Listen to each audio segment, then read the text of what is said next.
Hello there, you're back here on another week of highlights and happenings on Coach Mosaic. This week, it's first off a sentimental visit to a market that has heartbreak on for sale. Then in our On the Mic, it's a chat with a young man passionate about preserving and promoting the ancient tea of Vietnam. And in a later part of Coach Mosaic, we'll get a chance to meet the international members of Hanoi Voices Choir. All that and more in Coach Mosaic. Heartache for sale at Heartbreak Market. 22-year-old winner of Tea Masters Cup and love for ancient tea. And later on, a rendezvous with the Hanoi Voices Choir.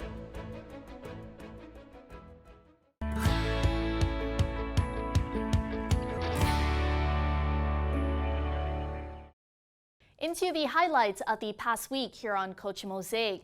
Recently, the Vietnam Festival was held in Aichi Prefecture, attracting hundreds of thousands of visitors. This event is part of a series of activities held to celebrate 45 years of diplomatic ties between Vietnam and Japan. The authorities of Aichi Prefecture of Japan and Ho Chi Minh City of Vietnam have cooperated in organizing the 2018 Vietnam Festival in Japan, with a number of activities such as a music show, cuisine, water puppets, áo dài, and calligraphy. In Aichi Prefecture, the Vietnamese community has been developing quickly over the past 10 years. Currently, there are about 17,000 people living there. Japan has witnessed a surge in the number of Vietnamese students and trainees in recent years. By the end of 2017, nearly 250,000 Vietnamese were studying and working in Japan. There's good news now for anyone here in Hanoi who wants to learn more about French culture. A new French cultural center was officially opened in Ha Dong district of Hanoi. This is the second branch of the L'Espace Center. The opening ceremony also coincides with the 45th anniversary of Franco-Vietnamese diplomatic relations. The new center also contains 5 standard classrooms, modern teaching equipment, and new materials in French. Since November 2017, the center has already attracted over 200 students and has organized a number of cultural activities. Founded in 2003, the L'Espace French Cultural Center has contributed to improving relations between the two nations. It is expected that the new center will once again confirm and further solidify this friendship.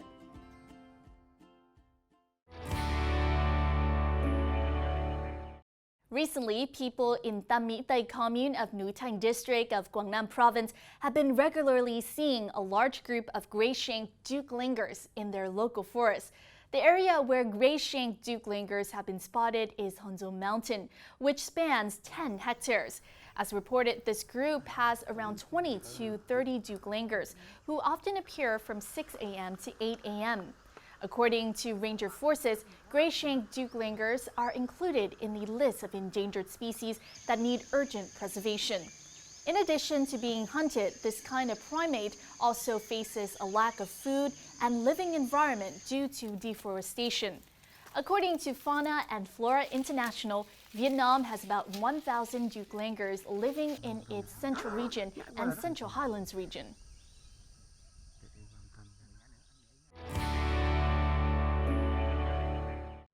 Hue has been a famous tourist destination for visitors all around the world. However, in order to further improve Hue's tourism capacity, the authority is planning to create new types of tourism, especially focusing on night tourism. The outside show, with simple yet refined designs, has left good impressions on the visitors here. This is one of the new tourism products of the former imperial capital of Hue. Hue promises that tourists will no longer worry about where to go due to the large number of attractive tourist spots such as the Imperial Citadel at night, pedestrianized streets, and various entertainment performances. In addition, the authority has also planned to develop a virtual search for the Lost Citadel tour and night market to diversify the tourism forms for visitors to choose from.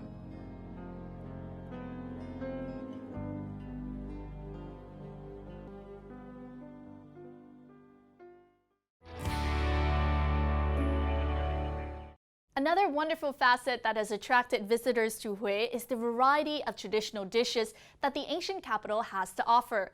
According to recent statistics, Vietnam has about 1,700 dishes, and around 1,300 of them are actually from Thừa Thiên Huế province. Hue has a lot of potential to become a culinary tourist destination. Dong Ba Market is not only a place for sightseeing and shopping, it also serves as a food paradise. Cái đồ ăn ở đây thì nãy anh ăn cái bánh bột lọc, những cái bánh gì mà anh thấy nó lạ, nhưng mà ở đây thấy người ta làm cái hương vị đậm đà, anh thấy nó cũng ngon. Nhưng mà thấy vừa mình ăn mình vừa miệng. Nghỉ hè là khách du lịch dẫn tới nhiều, Tây cũng có, Việt Nam cũng có. Aside from its unique cultural identity, Hue cuisine also contains art, which shows the ingenuity, sophistication, and humanity of Vietnamese food. Nowadays, travel companies include food tourism as a part of their trips and sometimes even provide cooking lessons for visitors. However, this type of travel is still struggling and facilities are not enough to serve large number of visitors. Phát triển nó như thế nào cho nó phù hợp thì chúng ta chưa phải là làm tốt. Và chúng ta ngoài cái vấn đề là phải giới thiệu các cái tên nói ẩm thực rồi cho du khách biết rồi, chúng ta sẽ tổ chức các cái hội thảo quốc tế về ẩm thực Huế. Hue Festival 2018, which is from April 27th to May 2nd, and the International Food Festival will be an opportunity to honor the uniqueness of Hue's cuisine to domestic and international tourists.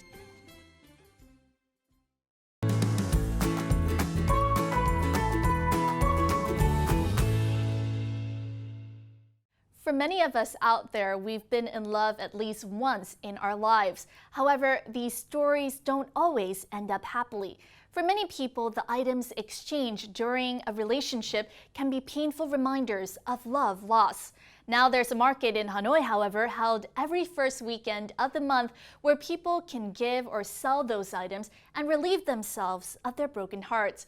We'll get a chance to learn more about this market in this week's Corner of Culture and Lifestyle.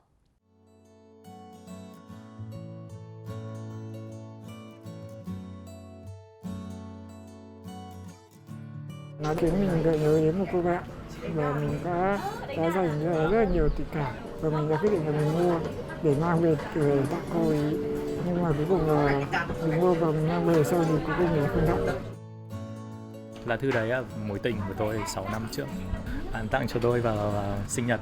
Đấy là gần như sinh nhật đầu tiên tôi với bạn gái chia sẻ cả nhau. Some items here were not given to someone, while others belong to a past love. People bring these items to the market, hoping that somebody else can make use of them. This market, called the Heartbreak Market, was started by Dinh Thắng in 2017.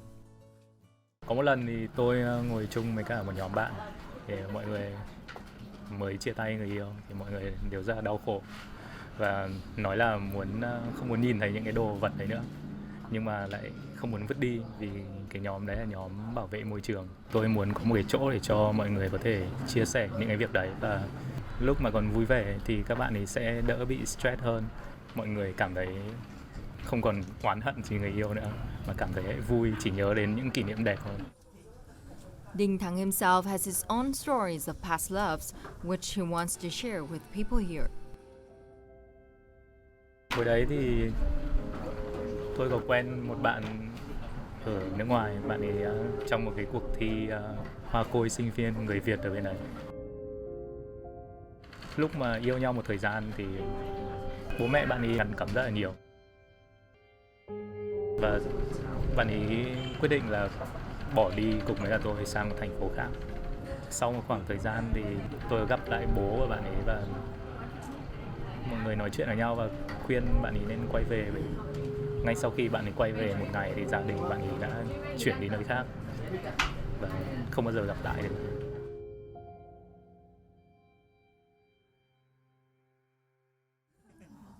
But the stories are not always sad. Mỗi lần tôi nhớ lại cái kỷ niệm đấy hoặc là đọc lại thì ký ức cũng hơi ùa về một chút, nhưng mà cảm giác rất là vui. Và thỉnh thoảng thì cũng có một số bạn người yêu cũ ghé qua phiên chợ, gặp nhau cũng thấy vui mà. Các bạn ấy đọc lại cũng thấy hồi trước rất là ngô nghê nhưng mà viết rất là tình cảm. nhớ lại khoảng thời gian này rất là vui. Meanwhile, customers come here to find things you can use. They also come to meet sellers with stories like theirs. Hồi trước là mình cũng viết thư, sau đấy thì mình cũng không dám đọc lại nữa sau khi chia tay, tại vì đọc lại là rất là nhiều kỷ niệm ùa về, rồi là buồn bã, rồi nhớ lại ngày xưa. Thực sự là cái việc mà mang thư ra đây để cùng chia sẻ với những người khác, mình nghĩ đấy là một cái cách chia sẻ, nó còn dễ hơn cả tâm sự. The market is also a place where people can find a new love. Có một số bạn thì có comment ở trên là đã tìm thấy người yêu mới ở đây. Nhưng mà câu chuyện về sau thì chưa thấy các bạn ấy quay lại, có thể các bạn đang hạnh phúc ở một nơi nào đấy.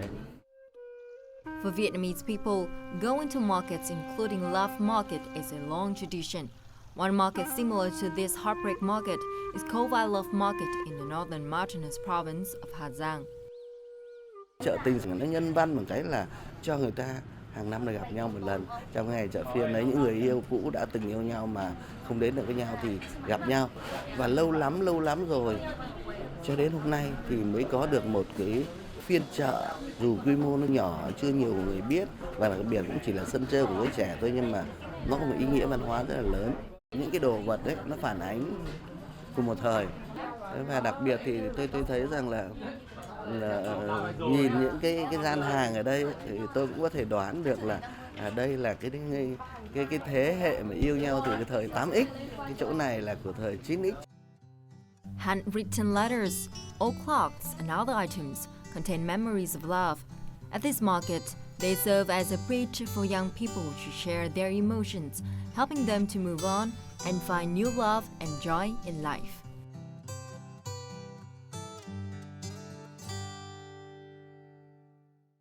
Culture Mosaic is a weekly journal here on VTV International, looking to give you, our viewers, the latest scoop on the cultural happenings here in Vietnam. Whether it be the diversity and richness of century-old heritage or the dynamic and exciting vibe of a modern Vietnam, we hope to bring you the many facets of the cultural and artistic soul here in the country. So don't go away, as we have many more features coming your way.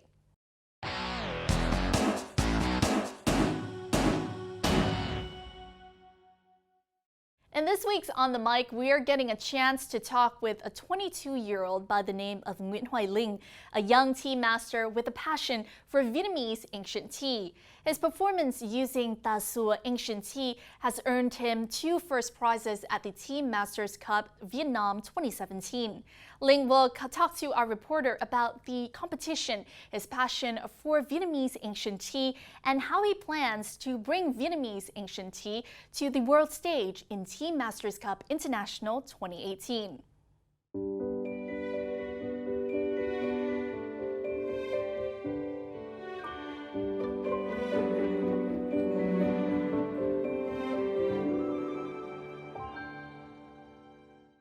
Cảm ơn Linh đã nhận lời tham gia chương trình và tôi xin được chúc mừng bạn đã giành được 2 giải nhất tại cuộc thi Tea Master Cup Việt Nam năm 2017. Được biết là bài thi trà cổ đã mang lại cho bạn giải nhất phần thi pha trà. Bạn có thể chia sẻ một chút về bài thi này của mình được không ạ? Trong phần chọn trà của mình mang đi thi thì mình đã mang đến tới cuộc thi, đó là trà xanh Tà Xùa, một dòng trà cổ của Việt Nam. Và mình muốn giới thiệu cho ban giám khảo trong nước và quốc tế biết một dòng trà quý của Việt Nam được sinh trưởng và phát triển tự nhiên quanh năm ở vùng núi cao phía Bắc. Ban giám khảo đánh giá về cái trà mà mình mang đến, nó mang một cái hương vị rất là núi rừng phía Bắc và rất là hậu vị, rất là ngọt và thanh. Là một người trẻ và gia đình thì lại không ai trong nghề, vậy thì cơ duyên nào đã đưa bạn đến với trà cổ? Cách đây 3 năm, trong một lần mình gặp một người bạn, thì người bạn đó cũng là một vị sư. Người bạn đó xuất gia được hơn 10 năm rồi. Ngày hôm đó mình đến, mình chia sẻ với bạn đấy về những cái khó khăn của mình tại thời điểm bấy giờ. Thì trong buổi chia sẻ đó, bạn ấy có mời mình dùng một chén trà.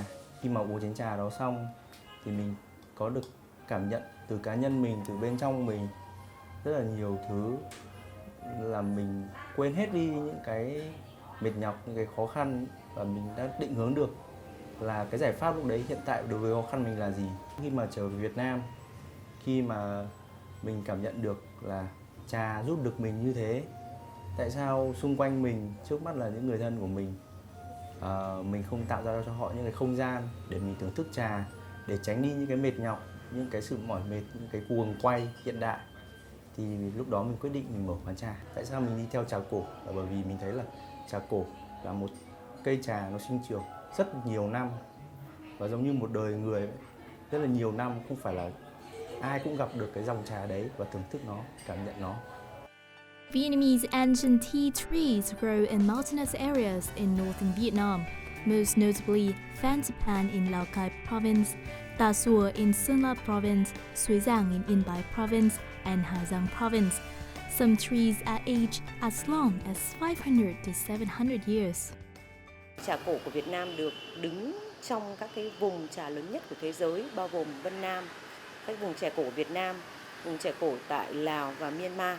Và cái đặc biệt của trà cổ Việt Nam ấy thì là cái chất trà, cho nên các sản phẩm trà mà từ trà cổ của Việt Nam có thể được sánh ngang với các cái loại trà mà đã qua chế biến rất nhuần nhuyễn tại Đài Loan và Trung Quốc.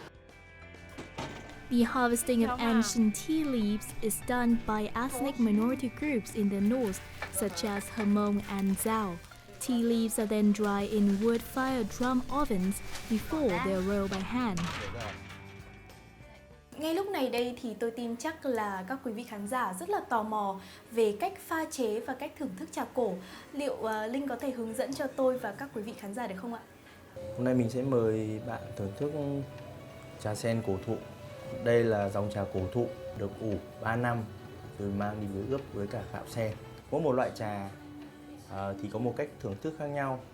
Thì đây là dòng trà hương thì mình vẫn lựa chọn là pha bằng ấm đất và thưởng thức bằng chén thủy tinh. Chén thủy tinh sứ này như các bạn thấy thì cái thiết kế của chén đó là chén vát ở trên và ở dưới phía bụng hơi trõng ra. Thưởng thức trà xong thì cái hương lưu lại tại cái chén, mình có thể thưởng thức tại cái hương tại cái chén đấy. Ở cái tuần đầu tiên tráng trà để đánh thức hương trà thì nhiệt độ nên để khoảng tầm 85 độ C và mình rót để trong vòng 10 giây.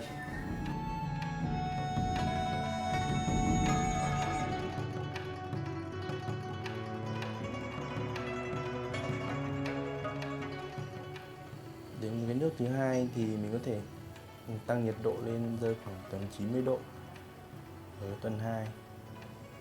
Tuần 2 thì đối với trà hương thì mình thường để nhiệt độ khoảng tầm 15 đến 20 giây. Đây, so sánh giữa với nước 1, nước 2 thì trà nước 2, tuần 2 bao giờ mình cũng ngon hơn. Uống tiền vị và hậu vị sẽ tốt hơn. Trà hương, khi thưởng thức trà hương phải cảm nhận được rõ. Đầu tiên đó là hương trà. Tiếp theo đó là vị trà, tiền vị vào như nào, hậu vị để lại như sao.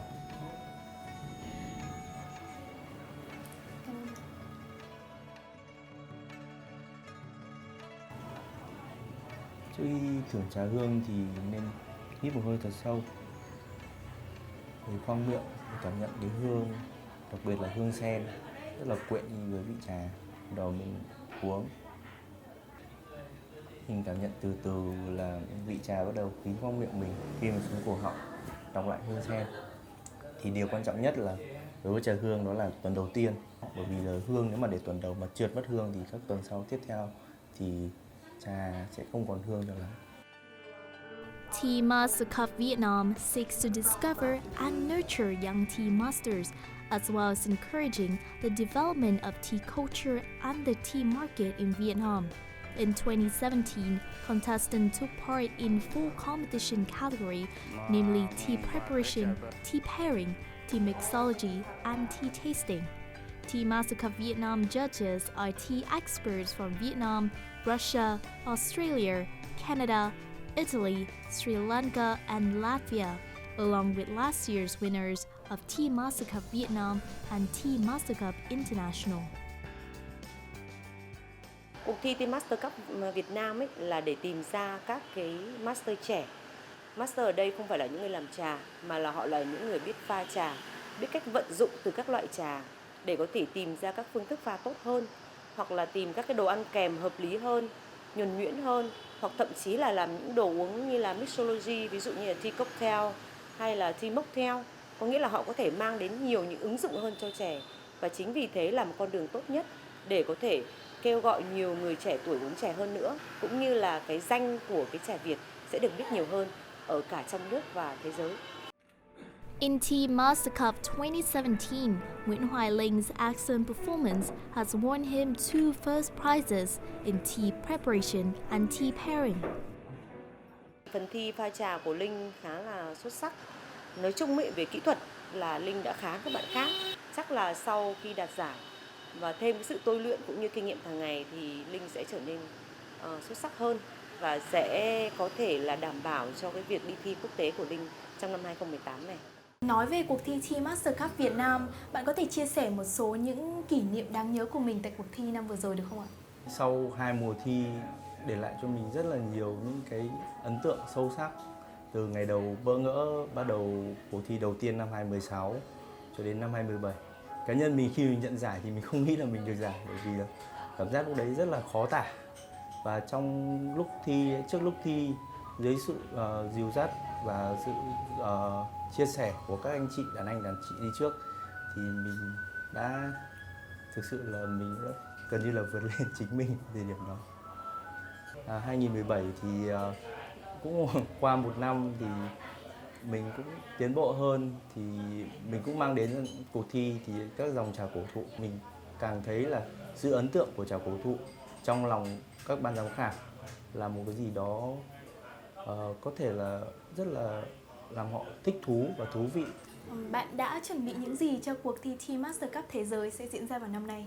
Thì mình cũng định hướng là sẽ mang tới cuộc thi thế giới, đó là dòng trà cổ thụ của Việt Nam. Bởi vì mình cũng một lần nữa muốn mang đến cho đấu trường quốc tế, bạn bè quốc tế biết là ở Việt Nam mình có những dòng trà rất là quý giá và giá trị về cả mặt tinh thần lẫn vật chất như vậy. Một lần nữa xin được cảm ơn Linh đã dành thời gian tham gia chương trình.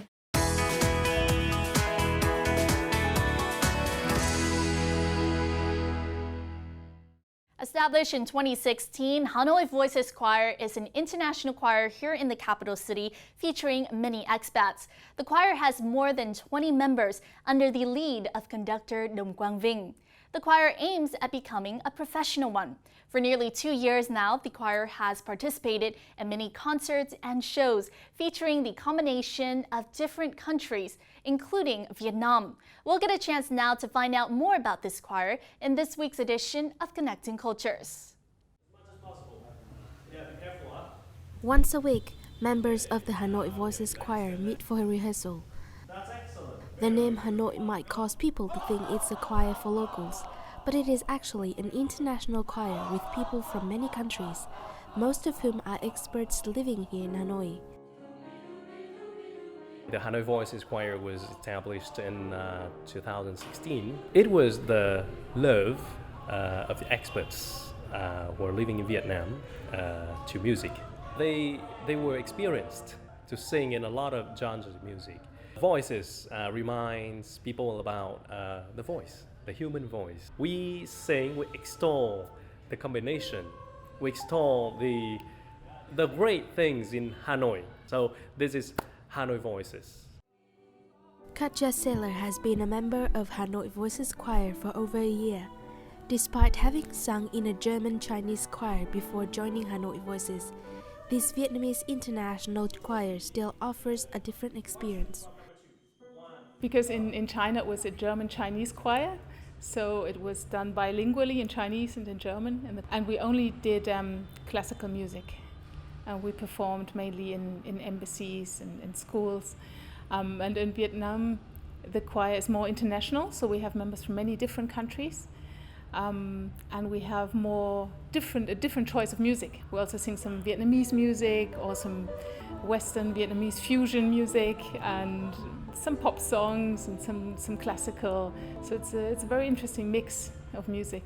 I try to put on different arrangements for the same melodies, to make different variations, to make them sound interesting, but different from others.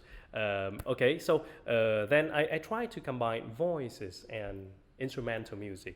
I try to combine Western music with Vietnamese traditional instruments. I want to prove that music has no borders. Music will bring people together. Rather than forming an amateur group, conductor Đồng Quang Vinh wanted to have a professional choir. Members of Hanoi Voice Choir all have knowledge or education in music and are carefully selected through an audition process. For me, it's very demanding. In Switzerland, I was in a small choir that was not so ambitious as this choir, so I have to practice a lot to fulfill the expectations of our conductor. All the people who join, they should go through some audition. So you must be able to read music, you must be able to keep a certain tone, you must know the rhythms, how to read that and how to produce that. And you are supposed to learn also at home. Otherwise it would be impossible to have so many different pieces of music performed in such a relatively short time. Hanoi Voices Choir has performed on stages both big and small, such as Sing for Joy in 2017, Spring Gala and many other concerts and programs, bringing special emotions to both the audience and the singers themselves.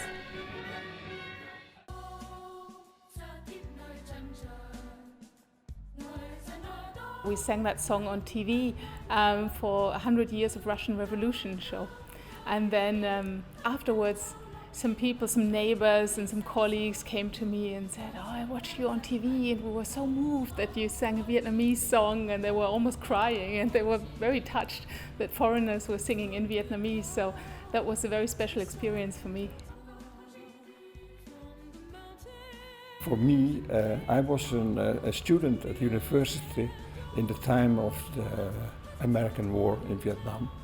And not only in America, but also in Europe, where I'm from, there came a lot of protest from the public about this war. We, as students, we did not think that this is a right war. I have been active in marches, anti-Vietnam War marches, as we called them at the time. So when many years later I was invited to come to Vietnam and work here. So yeah, these emotions are surely with me also when I sing these songs. Hanoi Voices Choir is a place for people from around the world to share their love of song, and through the group's many activities, they have brought new meaning to local music.